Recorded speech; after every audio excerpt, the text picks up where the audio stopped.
Bienvenue dans la FAQ du bout du monde.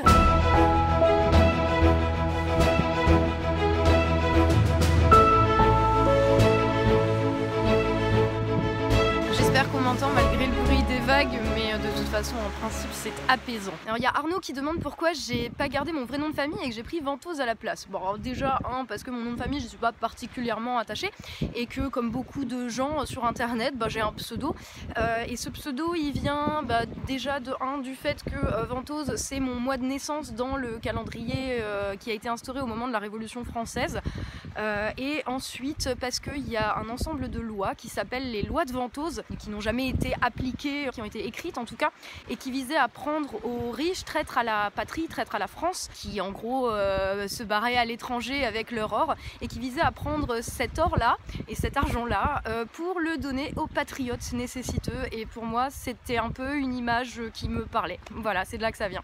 Ma formation, mon parcours, etc. Je t'invite à aller voir la première FAQ que j'ai faite, où j'en parle de toute façon. Et de quelle idéologie politique est-ce que je me sens la plus proche? Justement, ça aussi, j'en parle dans d'autres vidéos, mais c'est bien le problème, c'est qu'il y a des moments j'ai cru à des idéologies, puis en fait j'ai fini par me rendre compte que les idéologies étaient plutôt le problème que la solution.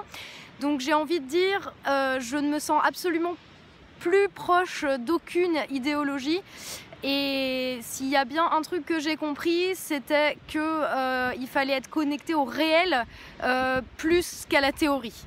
Si Sled me propose un boulot, un stage d'épi, je leur dis quoi? Allez vous faire foutre. Si on te propose de prendre la tête d'un grand média, lequel choisis-tu et pourquoi? Alors Agathe, déjà je pense que ça n'arrivera pas, mais mettons que ça arrive, je pense que celui que je choisis c'est BFM TV parce que c'est celui qui m'énerve le plus. Je vais faire gaffe parce qu'il y a du vent quand même. Donc ouais, je pense que je prends BFM TV, tout simplement parce que c'est celui où il y a le plus de boulot pour pouvoir enfin l'appeler un média digne de ce nom, parce que franchement j'ai encore regardé hier et t'avais leur reportage de 10 minutes sur est-ce que les tombes ou les espadrilles c'est mieux en été, et puis en dessous les bandeaux qui défilaient, les citations d'Agnès Buzyn qui disait aucun signal d'alerte venant des EHPAD pendant cette canicule. Alors déjà Agnès Buzyn, si t'as pas entendu des signaux d'alerte dans les EHPAD où des familles s'endettent, payent 3000 € pour mettre leurs parents ou leurs grands-parents en EHPAD, où il n'y a pas assez de personnel pour s'occuper de tout le monde, où il n'y a pas assez de moyens et où il n'y a même pas la clim. Agnès Buzyn, c'est que soit elle est sourde, soit c'est une connasse cynique au choix. Donc voilà. BFM TV. Alors il y a la question qui est revenue plusieurs fois, est-ce que je vide ma chaîne, comment je me débrouille avec Tipeee, est-ce que j'arrive à en vivre, etc. À l'heure actuelle, là ça fait presque 1 an que je suis à temps plein sur ma chaîne, où j'ai quitté mon taf où j'étais employée chez Biocoop, je mettais des yaourts en rayon, voilà. Où je me suis dit je me lance à temps plein sur YouTube, où je compte essentiellement sur Tipeee, je ne compte pas sur la monétisation puisque YouTube décide de démonétiser tes vidéos de manière totalement arbitraire. Ça c'est un petit peu le quotidien des youtubeurs, donc je n'ai pas à me plaindre en fait parce que je ne dépends pas de la monétisation. Ce que je touche en fait c'est grâce à vous, grâce à ceux qui peuvent me donner 1 €, 2 €, 10 €, ou même il y a des gens qui donnent plus. Je vous suis extrêmement reconnaissante de ça. À l'heure actuelle en fait donc mes revenus viennent essentiellement de Tipeee, où là je suis à peu près, je suis au-dessus d'un SMIC globalement, ça fait 5-6 mois que je suis autour de 1300 €. Après quand tu es sur Tipeee, en fait Tipeee te prend une commission de 8%, donc le chiffre que vous voyez qui s'affiche sur la page Tipeee, il y a Tipeee qui prend 8% de ça. Et ensuite, j'ai un statut d'auto-entrepreneur. Ceux qui connaissent savent quel bordel administratif c'est. Et quand tu es auto-entrepreneur, en fait, tu payes de taxes, en fait, de cotisations sociales pour ton chômage, pour ta retraite, pour la sécurité sociale. Tu payes 22% de ce que tu gagnes. C'est-à-dire que, en fait, en gros, il y a 30% du revenu de ce qu'il y a sur Tipeee quand tu es auto-entrepreneur, ce qui est le cas quand tu es sur YouTube à temps plein. En fait, c'est un tiers en fait de ce revenu là qui s'en va. Après moi j'ai un truc en plus, c'est que je me suis inscrite à Pôle emploi et j'ai demandé quelque chose qui s'appelle l'ACRE. C'est une aide, en fait tu touches pas de sous en plus, mais par contre pendant 1 an tu es exempté de certaines cotisations sociales. Donc au lieu de payer 22% des revenus que je touche via Tipeee, qui a déjà pris 8% à ce stade, je ne paye que 5% et demi, ce qui est la cotisation pour la sécurité sociale. Du coup, c'est un peu le cadeau empoisonné parce que du coup ça veut dire que je ne cotise pas ni pour ma retraite ni pour mon chômage. Mais bon, c'est le statut d'indépendant, hein, c'est comme ça, et je ne vais certainement pas m'en plaindre parce que là, j'arrive à vivre de ce que je fais en fait. Je roule pas sur l'or, mais j'arrive à vivre par rapport à là où j'étais il y a un an. Je suis très très contente en fait d'en être là où je suis. Il y a pas mal de gens qui hallucinent en fait quand je leur dis je suis à peu près autour de 1300 € par mois, puis tu déduis les charges, etc.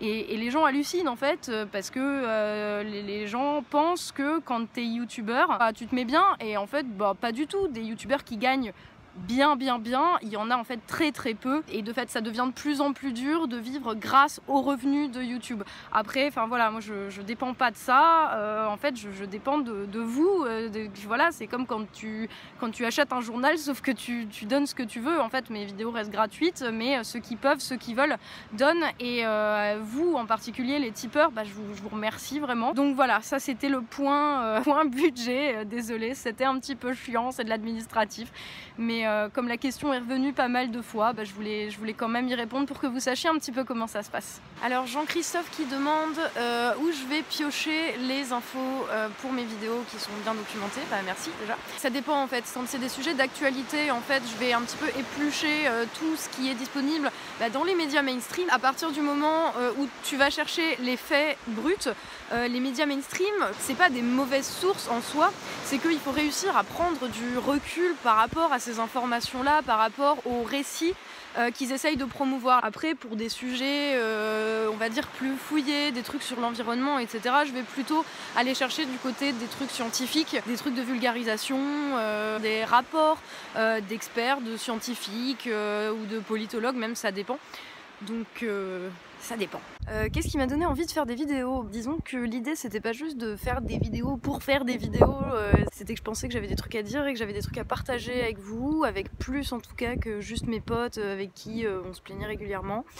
Et du coup ça s'est fait comme ça en fait, c'était le fil d'actu, voilà, on en a marre de rager, on va faire et on va montrer que c'est possible. Et est-ce que je compte m'arrêter un jour? Pour le moment non. Tant que j'ai l'impression d'être utile en fait dans ce que je fais, tant que j'ai l'impression que ça sert à quelque chose, évidemment non, je vais pas m'arrêter. Par contre, si le jour où je commence à avoir l'impression que je tourne en rond ou que ça sert à rien, oui, j'arrêterai. Parce que je suis passée par la case dépression, ce truc qui fait juste partie de l'humanité et dont on fait un pataquès.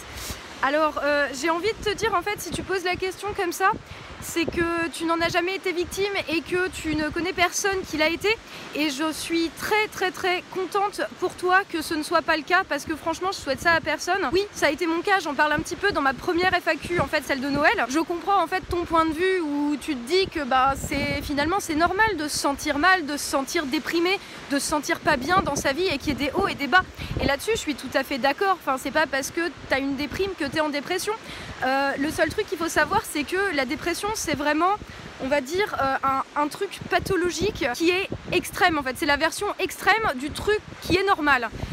Et ça, c'est ça qui est la maladie. C'est que tu contrôles plus ce truc là et que tu es tout le temps dans le noir, tu vois que le négatif, tu vois que le noir.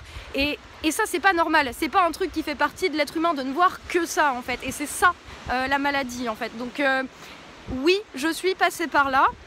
Y a une autre question qui est revenue en fait, qui m'a demandé comment j'en étais sortie, mais alors ça, je pense vraiment qu'on n'en sort jamais. Par contre, je pense qu'il y a un moment en fait où petit à petit en fait on apprend à vivre avec, et en fait juste le fait de l'accepter fait que ça a beaucoup moins de poids et le rend vivable en fait, je sais pas comment expliquer. Donc on en sort petit à petit. Remonter, ça demande beaucoup de temps, ça demande beaucoup d'efforts, ça demande de la résilience. Ça demande de remettre en question et d'aller chercher au fond de toi tout un tas de putains de trucs que tu soupçonnais même pas. Donc quelque part en fait, je vais pas dire que je suis reconnaissante ou contente d'être passée par cette épreuve, hein, parce que encore une fois je ne le souhaite à personne de le vivre, mais par contre le fait d'y avoir survécu entre guillemets, ça m'a appris plein de choses sur moi et des choses que j'aurais certainement pas apprises si j'étais pas passée par là. De toute façon c'est comme ça, donc autant essayer de voir le positif et autant essayer d'en tirer ce qu'il y avait à en tirer. Quel est mon matos? Alors mon matos, j'utilise pour filmer un Nikon 5200 avec un objectif 18-105. Là à l'instant j'utilise mon téléphone en fait, qui marche très bien pour faire des petites vidéos de vlog comme celle-ci. Comme éclairage j'ai des lampes LED, je mettrai en fait les références dans la barre d'infos en fait parce que j'ai pas tout en tête là. Et comme logiciel de montage j'ai Adobe Premiere Pro, et sinon pour des vidéos on va dire assez rapides comme ça je peux utiliser iMovie aussi. Alors il y a Lulu qui m'a posé pas mal de questions sur Game of Thrones. Est-ce que j'ai été dégoûtée par une scène dans Game of Thrones? J'ai pas été dégoûtée plus que ça par des scènes particulières. Par contre j'ai été évidemment choquée, ce qui ne veut pas dire que je nie que la série reste une bonne série, mais des trucs comme les scènes de viol ou les scènes de manipulation et de torture psychologique de Theon Greyjoy, évidemment qu'elles n'ont pas été très faciles à regarder. Après, est-ce que j'ai un personnage préféré? J'ai pas un personnage préféré, il y a des personnages dont je considère qu'ils sont plus ou moins bons joueurs dans le jeu des trônes. Il y a des personnages que j'apprécie pour des raisons différentes, et il y a des personnages que j'apprécie et qui ont des défauts que je pense assez rédhibitoires. C'est pas un mystère, j'aime beaucoup Tyrion parce que je trouve qu'il est extrêmement fin et qu'il a beaucoup d'empathie et qu'il sait, on va dire, comprendre les autres. J'aime bien Daenerys parce que elle est déterre et qu'elle est capable de tout cramer. Après c'est aussi son défaut. J'aime beaucoup Jon Snow. J'aime bien l'évolution du personnage de Jaime. Après j'aime aussi beaucoup, j'aimais beaucoup le personnage de Littlefinger, qui malheureusement n'était plus adapté. De toute façon je vais faire une vidéo sur Varys et Littlefinger qui sont deux personnages que j'apprécie beaucoup aussi, justement pour leur côté politique, mais je ferai une vidéo là-dessus à part. Ensuite Lulu, tu m'as demandé si je pensais que Tyrion allait trahir Daenerys. Et bien c'est une bonne question parce que je me la suis posée pas mal là récemment vu que j'ai revu la saison 7 et je pense en fait que Tyrion ne va pas trahir volontairement Daenerys, même si là il a un petit peu des doutes sur est-ce qu'il a eu raison de lui faire confiance, ou est-ce qu'il a eu raison de bosser avec elle ou quoi. Donc je pense pas qu'il va vraiment la trahir volontairement. Par contre je pense qu'il se sent coupable parce que les enfants de Cersei sont morts et il se dit que c'est peut-être un petit peu de sa faute, et du coup ça va le conduire à faire des erreurs et ça va le conduire à trahir involontairement Daenerys parce qu'il veut essayer de se racheter auprès de sa sœur. Et si je pouvais vivre à un endroit dans Game of Thrones, je pense que ce serait malheureusement Port-Réal en fait. C'est un peu la même raison pour laquelle je vis à Paris, parce que c'est là qu'il y a du taf. Quel est le concert qui m'a le plus marqué? Watain à Londres en 2010, c'était un show très spécial, j'en dirai pas plus. Vous êtes plusieurs à m'avoir demandé ce que je pensais du concept d'effondrement tel que vu et conçu par les collapsologues.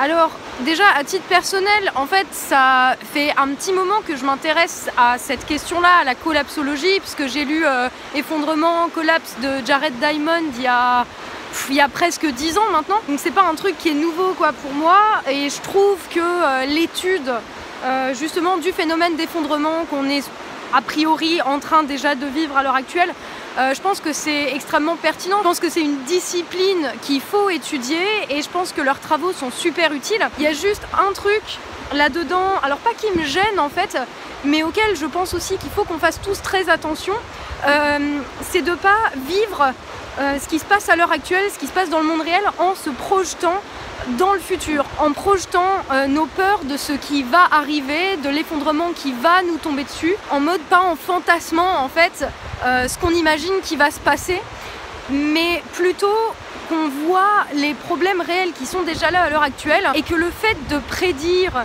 ou de prévoir, même scientifiquement, ce qui risque très probablement de se passer, ça ne nous empêche pas de nous attaquer aux problèmes qui sont là à l'heure actuelle en fait. Toujours garder le recul et se dire qu'il y a aussi les problèmes maintenant qui sont là à régler, et qu'il ne faut pas que se projeter dans le futur nous empêche de nous pencher là-dessus. Comment est-ce que je m'en sors avec le community management? De mieux en mieux. Par contre, évidemment, je ne peux pas répondre à tout le monde, Thibaut, tu le sais, puisque je ne réponds pas à tous tes mails. Après, comme vous êtes de plus en plus nombreux aussi, et d'ailleurs je vous en remercie, mais du coup ça fait qu'il y a de plus en plus de gens aussi auxquels répondre, donc ça commence à devenir compliqué à un moment, et mon but c'est quand même de faire des vidéos et de pouvoir partager les trucs avec le plus de gens possible et le plus d'entre vous possible.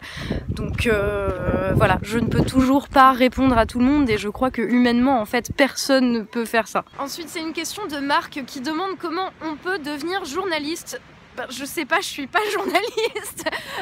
Non, en vrai, en principe, pour avoir le titre de journaliste, il faut au moins avoir fait une école de journalisme et bosser pour un média, peut-être avoir une carte de presse. Enfin, ça dépend de la définition que tu donnes du mot journaliste. Moi, j'essaye juste d'être un petit peu avertie et de me poser des questions. Donc, je sais pas si je suis la mieux placée pour répondre à ta question parce que j'ai pas fait d'école de journalisme, j'ai pas de carte de presse et le média pour lequel je travaille, à part ma chaîne, le fil d'actu. Il n'y en a aucun d'entre nous qui est vraiment journaliste. En fait, on essaye juste de partir en fait, de nos réalités vécues et de voir comment ça s'articule avec les lois qui font passer ou avec les événements dans le monde. Et en gros, le seul conseil entre guillemets que j'ai à te donner, et c'est un petit peu le truc sur lequel on se pose la question en fait à chaque fois qu'on fait un sujet, à chaque fois que sur ma chaîne aussi j'essaye de parler d'un sujet, c'est quelles sont les clés pour comprendre ce problème-là, quelles sont les causes de ce problème, quelles sont les conséquences potentielles, dans quoi ça s'inscrit dans le monde actuel, dans quel contexte. Et je pense que c'est ça en fait. Et quelque part c'est ce qui nous manquait dans le journalisme actuel, c'est justement ce recul-là. Donc peut-être, en tout cas pour moi, ce qui fait la définition de l'éthique journalistique, pour le titre on repassera, mais ce qui fait la définition de l'éthique professionnelle d'un journaliste, c'est la capacité à prendre du recul et à dire les choses telles qu'elles sont, même si ça nous fait pas forcément plaisir. Alors, est-ce que c'est moi que tu as croisé à une conférence sur l'écosocialisme à Molenbeek-Saint-Jean en 2014 ? C'est possible, des conférences politiques, j'en ai fait tout un tas dans pas mal de villes, donc c'est possible. Hassan CF. Monsieur Sadva qui demande si la politique des drogues ne m'intéresse pas. Eh ben si, au contraire, en fait, c'est pas que je m'auto-censure comme tu demandes, c'est juste que j'ai jamais vraiment eu l'occasion de creuser plus que ça le sujet en vidéo. Mais il me semble qu'il y a une vidéo du fil d'actu où on en a parlé. Et il me semble bien que j'ai même parlé de l'expérience, enfin si c'est un sujet qui m'intéresse vachement, sur l'aspect culturel, déjà qu'est-ce qui définit une drogue, qu'est-ce qui fait qu'il y a des choses qui sont légales et d'autres pas. J'estime à titre personnel que l'alcool et les anxiolytiques font énormément de dégâts, donc pourquoi est-ce que c'est pas classé dans drogue? On a tendance à considérer ça comme un comportement qui relève pas de la maladie en fait, qui est juste quelque chose, t'as qu'à pas prendre de drogue, t'as qu'à dire non à la drogue, machin, enfin les cartoons qu'on nous passait dans les années 90, genre la drogue c'est dangereux, machin, juste dis non. Mais en fait, les gens qui tombent dans la drogue, il y a des conditions en fait sociales, je dis pas forcément si t'es pauvre tu vas tomber dans la drogue, etc. Mais il y a des conditions sociales, culturelles, le milieu duquel tu viens, etc. qui font que tu as plus ou moins de chances, de risque plutôt, de devenir un addict, de devenir accro. Et je pense que c'est vraiment à ça qu'il faut s'attaquer, c'est qu'il faut arrêter de considérer ça comme un choix personnel qui relève totalement du libre arbitre et vraiment commencer à traiter ça comme une maladie en fait, et à traiter les addicts, traiter les gens qui sont accros à des drogues plus ou moins dures comme des gens qui sont malades et qui ont besoin d'aide plutôt que comme des criminels. Donc non, je ne m'auto-censure pas en fait, c'est juste que j'ai jamais eu vraiment l'occasion d'en faire une parce que souvent je dépends entre guillemets de l'actualité ou je fais des trucs qui essayent de coller un petit peu à l'actu. Mais c'est vrai que c'est une très très bonne idée et une très bonne suggestion de vidéo. Et d'ailleurs, si ça t'intéresse, je te recommande très chaudement les vidéos et les bouquins de Russell Brand, parce que lui c'est un ancien addict en fait, héroïnomane, alcoolique, etc. et qui parle justement de la politique par rapport à la drogue. Moi c'est pas un sujet qui me concerne en fait plus que ça, je crois que c'est ça. Mais ouais, les vidéos de Russell Brand. En tout cas, moi ça rejoint pas mal ce que je pense sur le sujet. Après lui, l'ayant vécu, s'en étant sorti, etc. Je pense qu'il est mieux placé que moi pour en parler. Il a vraiment creusé le sujet, donc si ça t'intéresse, ma position se rapproche pas mal de la sienne. Il y a Michael qui demande si je vais faire des lives pour réagir à des sujets d'actu. Alors c'est prévu pour dans pas longtemps et je serai pas toute seule et je peux pas t'en dire plus. Alors je te dis à bientôt et je te laisse profiter de ce coucher de soleil.